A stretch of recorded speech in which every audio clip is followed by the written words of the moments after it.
Sanibona. Ngithina manje abantu bazoqhubeka basizakale. Wonke sukuyona. Ila nedi sizayiveze kancane manje abakaboni ukuthi ikanjani. Ngisayiveze kancane ngakayi kwindawo lezi maphambidlana.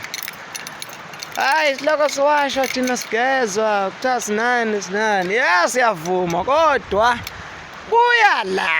Ugeze ube grandi. Kabuye la Eastern Cape ubuye la.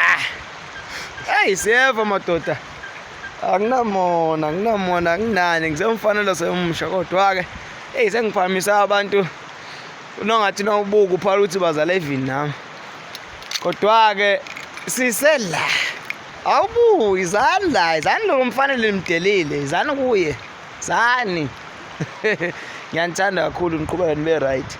Iphinde ngisasubscribe khona lapho bengisazolungisa lokuthile kwedlozi oku right ngithini nawo becama amagqubu echosi kubele makhosi wena use East London Mthatha Libode Mqanduli Ingqaleni kuphi uyoqhosha le eMgababa eHarding koweza. Hey ngisazoyenza lento ngikhona kodwa ngineminyaka ngiyenze lento ngizalwe namuhla. Ngiyanthanda kakhulu niqhubeke nibe right makhosi.